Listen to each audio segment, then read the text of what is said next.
اعوذ باللہ من الشیطان الرجیم بسم اللہ الرحمن الرحیم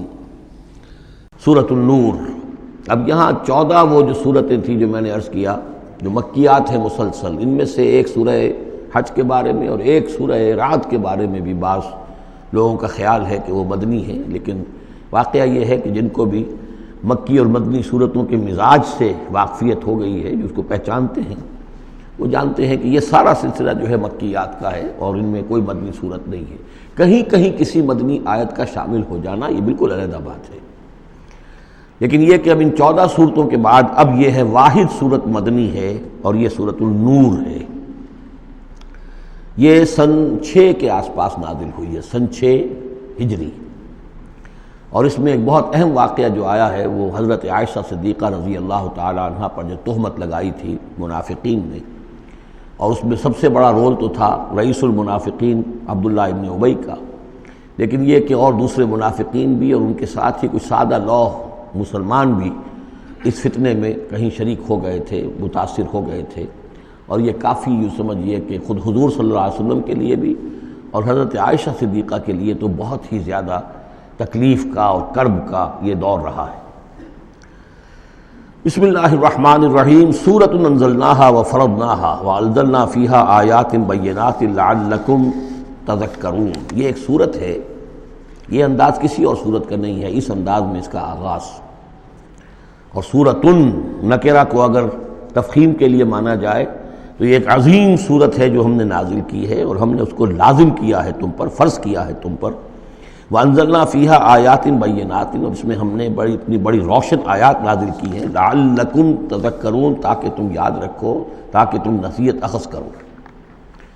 اس سورہ مبارکہ کا جوڑا جو ہے وہ آپ کو 8 مکی صورتوں کے بعد پھر جا کر ملے گا، اور وہ ہے سورہ احزاب۔ ان دونوں میں بڑی گہری مناسبت ہے اور تقریباً حجم بھی برابر ہے، دونوں 9 رکوعوں پر مشتمل ہیں، اگرچہ اس کی آیات جو ہیں یہ چونکہ بعد میں نازل ہوئی ہے تو 9 رکوع 64 آیات میں ہے، وہاں 9 رکوع 73 آیات میں ہے، وہ پہلے نازل ہوئی، وہ سن 5 میں نازل ہوئی، یہ سن 6 میں نازل ہوئی، لیکن دونوں میں آیت نمبر 35 سورہ احزاب کی بھی سورہ نور کی بھی نہایت اہم ہے، ایمان کی حقیقت اور اسلام کی کیفیات کے بارے میں۔ الزانیۃ والزانی فاجلدوا من کل واحد منہما 100 جلدہ، زنا کرنے والی عورت ہو خواہ زنا کرنے والا مرد ہو، ہر ایک کو ان میں سے 100 کوڑے مارے جائیں۔ وَلَا تَأْخُذْكُمْ بِهِمَا رَأْفَةٌ فِي دِينِ اللَّهِ، اور تمہیں اللہ کے اس دین کے معاملے میں نہ روک دے کوئی شے ان کے اوپر مہربانی کے راستے سے، نہ تمہیں روک لے پکڑ لے، لا تأخذكم بِهِمَا، ان کے ساتھ نرمی اور ان کے ساتھ شفقت، فی دین اللہ، اللہ کے دین میں، یہ اللہ کا دین ہے، اللہ کی شریعت ہے، یہ اللہ کی حد ہے، اور اس حد کے اجرا میں کسی کی ہمدردی، کسی کے ساتھ تمہارا تعلق، تمہاری دل کی نرمی، تمہاری شفقت یہ کہیں آڑے نہ آ جائے۔ ان کنتم تؤمنون باللہ والیوم الآخر، اگر تم ایمان رکھتے ہو اللہ پر اور یوم آخر پر۔ یہ جو حد ہے یہ ہے اصل میں زانی زانیہ جو غیر شادی شدہ ہو اس کے لیے 100 کوڑے ہیں، یہ حد ہے جو قرآن میں آئی ہے۔ زانی اور زانیہ اگر شادی شدہ ہے تو اس کی حد قرآن میں نہیں ہے، لیکن وہ سنت رسول صلی اللہ علیہ وسلم سے ثابت ہے، اور شریعت اسلامی کا چونکہ جو اس کی سورسز ہیں، اس کی ایک بنیاد ہے اللہ کی کتاب، اور دوسری بنیاد جو انڈیپینڈنٹلی قرآن مجید سے آزاد ہو کر ایک مستقل بنیاد ہے، مستقل سورس ہے، وہ سنت رسول ہے صلی اللہ علیہ وسلم۔ تو رجم کا جو حکم ہے وہ سنت سے ہے، اور جیسا کہ میں آپ کو بتا چکا ہوں اصل میں یہ اس قاعدہ کلیہ کے تحت ہے کہ سابقہ شریعت میں، شریعت موسوی میں بعض احکام وہ تھے کہ جن کی نفی نہیں آئی ہے، اور انہیں جو کہ نبی اکرم صلی اللہ علیہ وسلم نے اس امت کے اندر بھی جاری رکھا ہے۔ ان میں سے یہ 2 حکم جو ہے بہت اہم ہے، ایک قتل مرتد کا حکم ہے، اور دوسرے زانی اور زانیہ جو شادی شدہ ہو اس کے سنسار کیے جانے کا حکم ہے۔ وَلْيَشْهَدْ عَذَابَهُمَا طَائِفَةٌ مِّنَ الْمُؤْمِنِينَ، اور چاہیے کہ جب انہیں یہ حد جاری کی جا رہی ہو، سزا دی جا رہی ہو، تو اس وقت موجود رہیں اور دیکھیں کچھ لوگ اہل ایمان میں سے، یعنی یہ پبلک میں ہو، اس لیے کہ اصل میں جو فلسفہ ہے اسلام میں جو سزاؤں کا اور تعزیرات کا اور حدود کا، وہ ڈیٹرنٹ کا ہے کہ ایسی سزا ہو کہ جس سے بہت سوں کو عبرت ہو جائے۔ اگر آپ نے علیحدہ جا کر کہیں کمرے کے اندر کسی کو پھانسی دے دی تو ٹھیک ہے، لوگوں کو پتہ چلا کہ مر گیا، ویسے بھی مر جاتے ہیں لوگ، حادثے میں مر جاتے ہیں، فوت ہو جاتے ہیں، لیکن یہ ہے کہ اگر سر عام دار پر لٹکایا گیا ہو تو اب کتنے لوگوں کو، دیکھنے والوں کو عبرت ہوگی اور ہوش ٹھکانے آ جائیں گے۔ تو یہ فلسفہ ہے اسلام کا کہ تاکہ ایک آدمی کو سزا دی جا رہی ہو تو ہزاروں کو اس سے عبرت آئے۔ الزانی لا ينکح الا زانیۃ او مشرکۃ، کسی زانی شخص کے لیے روا نہیں ہے کہ وہ شادی کرے مگر کسی زانیہ عورت سے یا مشرکہ سے۔ یہ کسی قانون کے درجے میں بات نہیں ہے، بلکہ یہ ایک اخلاقی طور پر گویا کہ تعلیم دی جا رہی ہے کہ زانی لوگ تو اسی کے، یعنی ان کا حال تو ایسا ہے کہ انہیں تو مستحق اگر ہے تو شادی کے کسی زانیہ سے یا مشرکہ سے۔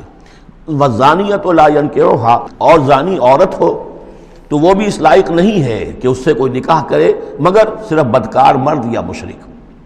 وَحُرِّمَ ذَلِكَ عَلَى الْمُؤْمِنِينَ، اور یہ دونوں جو ہیں زانی مرد اور زانی عورتیں یہ تو حرام کر دی گئی ہیں مومنین کے حق میں،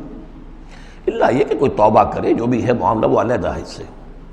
وَالَّذِينَ يَرْمُونَ الْمُحْصَنَاتِ ثُمَّ لَمْ يَأْتُوا بِأَرْبَعَةِ شُهَدَاءَ، اور جو لوگ جو خاندانی عورتیں ہوں، حفاظت میں ہوں کسی خاندان کی اور نکاح کے قید میں ہوں، چاہے نکاح کے قید میں ہوں تو ڈبل احسان ہو گیا کہ خاندانی بھی ہے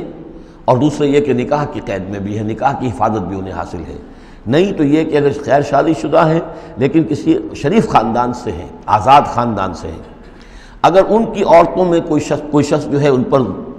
عیب لگائے، زنا کا الزام لگائے اور پھر وہ نہ لا سکے، ثم لم یاتوا باربعۃ شہداء، 4 شہید نہ لا سکے، فجلدوہم، تو پھر اب ان کو کوڑے مارو، 80 جلدہ، 80 کوڑے، 80 دبرے، ولا تقبلوا لهم شہادۃ ابدا، اور ان کی شہادت اب کبھی آئندہ قبول نہ کرو، واولئک هم الفاسقون، اور یقیناً یہی لوگ فاسق اور نافرمان ہیں۔ یعنی زنا کا الزام اگر لگایا جا رہا ہو تو پھر جو الزام لگانے والا ہے اسے 4 گواہ چشمدید پیش کرنے ہوں گے۔ اگر وہ 4 چشمدید گواہ پیش نہیں کر سکتا تو گویا کہ اب یہ قذف کہلائے گا کہ اس نے ایک الزام لگایا ہے جس کو ثابت نہیں کر سکا، لہذا اس جرم کی سزا 80 کوڑے، کتنے قریب چلا گیا ہے۔ اور اس میں حکمت یہ معلوم ہوتی ہے کہ اگر فرض کیجئے کسی معاشرے میں، مسلمان معاشرے میں کسی لوگوں سے غلطی ہو گئی ہے، اس غلطی کا چرچا نہیں ہونا چاہیے الا یہ کہ اس کے لیے ثبوت موجود ہو کہ اسے کیفر کردار تک پہنچایا جا سکے۔ اگر تو ثبوت اتنا ہے کہ سزا دی جا سکے تو ضرور، لیکن اگر نہ ہو تو خاموش رہو، ورنہ یہ کہ خامخواہ برائی کا چرچا ہو جائے گا جبکہ اس کا سد باب ممکن نہیں ہے، اس کی سزا دینی ممکن نہیں ہے، تو اس میں سکوت جو ہے وہ بہتر ہے۔ الا الذین تابوا، سوائے ان کے کہ جو توبہ کر لیں من بعد ذالک، اس کے بعد وہ اصلاح و اصلاح کر لیں، یعنی یہ کہ کبھی کسی زمانے میں ان سے یہ غلطی ہو گئی تھی، انہوں نے کوئی تہمت لگائی تھی زنا کی اور 4 گواہ پیش نہیں کر سکے، طویل عرصے تک جو ہے ان کی گواہی پھر کسی بھی اسلامی عدالت میں قبول نہیں کی گئی، لیکن بعد میں ان کی روش ایسی رہی ہے، رویہ ایسا رہا ہے، انہوں نے اصلاح کر لی ہے، توبہ کر لی ہے، اب وہ قابل اعتماد ہیں، تو یہ جو معاملہ ہے اس پر سے ختم ہو جائے گا، ان کی گواہی بعد میں قبول کی جا سکے گی۔ فإن اللہ غفور الرحیم، تو اللہ غفور الرحیم ہے۔ والذین یرمون ازواجہم ولم یکن لہم شہداء الا انفسہم، اب ایک خاص معاملہ آ رہا ہے کہ کسی شوہر نے اپنی بیوی کو دیکھا ہو زنا کرتے ہوئے، وہ الزام لگائے کہ میں نے دیکھا ہے اپنی بیوی کو زنا کرتے ہوئے، درحال ہے کہ اس کے پاس 3 اور گواہ نہیں ہیں، لیکن چونکہ یہ معاملہ ہے شوہر اور بیوی کا، اگر کسی اور عورت کا ہوتا تو اس کے اوپر 80 درے لگتے اس کو کہ اس نے الزام لگایا ہے، چاہے چشمدید ہے، چاہے اس نے دیکھا ہے، لیکن 3 گناہ اور نہیں لا سکا، 3 گواہ نہیں لا سکا ہے تو درے لگے گے 80۔ لیکن معاملہ چونکہ بیوی کا ہے، اس کے لیے خاص قانون ہے، اس کو لعان کہتے ہیں۔ وہ یہ ہے کہ والذین یرمون ازواجہم، جو الزام لگائیں زنا کا اپنی بیویوں پر، ثم ولم یکن لہم شہداء، اور ان کے پاس گواہ موجود نہ ہو، الا انفسہم، سوائے ان کی اپنی جانوں کے، انہوں نے خود دیکھا ہے، فشہادۃ احدہم 4 شہادات باللہ، تو یہ ایک شخص کی گواہی بھی 4 گواہیاں شمار کی جائیں گی جبکہ وہ قسم کھائے اللہ کی، انہ لمن الصادقین، کہ وہ سچا ہے، حلفیہ بیان کرے۔ والخامسۃ، اور 5ویں بات یہ کہ وہ یہ کہے کہ ان لعنت اللہ علیہ ان کان من الکاذبین، کہ اگر میں جھوٹا ہوں تو مجھ پر اللہ کی لعنت ہو۔ 4 مرتبہ قسم کھا کر گواہی دینا گویا کہ وہ 4 گواہوں کی گواہی کے قائم مقام ہو جائے گا، جبکہ پھر وہ یہ بھی کہے کہ اگر میں جھوٹا ہوں تو اللہ کی لعنت مجھ پر ہو، اللعنت اللہ علی الکاذبین ان کان من الکاذبین۔ وَيَدْرَوْ عَنْهَا الْعَذَابَ، اب عورت کیا کرے گی جس کے اوپر اس کی بیوی جو ہے اس پر جو الزام لگایا گیا ہے، اگر وہ اس پر سے عذاب ٹل جائے گا، ٹل جائے گی سزا اور یہ حد عورت سے، ان تشہد اربع شہادات باللہ، کہ وہ بھی قسم 4 مرتبہ کھائے اللہ کی، انہ لمن الکاذبین، کہ یہ میرا شوہر جو مجھ پر الزام لگا رہا ہے جھوٹا ہے، والخامسۃ، اور 5ویں بات وہ یہ کہے ان غضب اللہ علیہا ان کان من الصادقین، کہ اگر میرا یہ شوہر اس الزام میں سچا ہے تو مجھ پر اللہ کا غضب آئے۔ اس انداز میں پھر یہ کہ عورت کے اوپر پھر حد جاری نہیں ہوگی، اور اگر شوہر کے 4 قسمیں کھا کر الزام لگانے اور پھر یہ کہ اللہ تعالیٰ کی لعنت اپنے اوپر طلب کرنے اگر جھوٹا ہو، اس کے بعد اگر بیوی خاموش رہتی ہے، وہ جوابی طور پر قسم نہیں کھاتی 4، اور نہ یہ کہتی ہے کہ اگر یہ سچا ہو تو مجھ پر اللہ کا غضب ہو، تو پھر اس پر حد جاری ہو جائے گی۔ لیکن اگر وہ بھی قسم کھا لے 4 قسمیں، اور یہ کہ ساتھ ہی یہ بھی کہے کہ اگر یہ سچا ہو اور واقعی اس کا الزام درست ہو مجھ پر، تو مجھ پر اللہ کا غضب نازل ہو جائے، تو پھر یہ کہ عذاب ٹل جائے گا، دنیا کی سزا اسے نہیں ملے گی۔ وَلَوْلَا فَضْلُ اللَّهِ عَلَيْكُمْ وَرَحْمَتُهُ، اور اگر اللہ کا فضل اور اس کی رحمت تمہارے شامل حال نہ ہوتی، وَأَنَّ اللَّهَ تَوَّابٌ رَحِيمٌ، تو گویا کہ یہاں پہ محذوف ہے کہ اگر اللہ کا فضل اور اس کی رحمت شامل حال نہ ہوتی تو تم بہت غلط راستے پر پڑ جاتے، تم کوئی بہت بڑا قدم اٹھا دیتے۔ وہ جو بھی واقعہ اب آگے آ رہا ہے یہ اس کے لیے تمہید ہے۔ وَأَنَّ اللَّهَ تَوَّابٌ حکیم، یقیناً اللہ تعالیٰ بہت توبہ کا قبول فرمانے والا اور حکمت والا ہے۔ صدق اللہ العظیم۔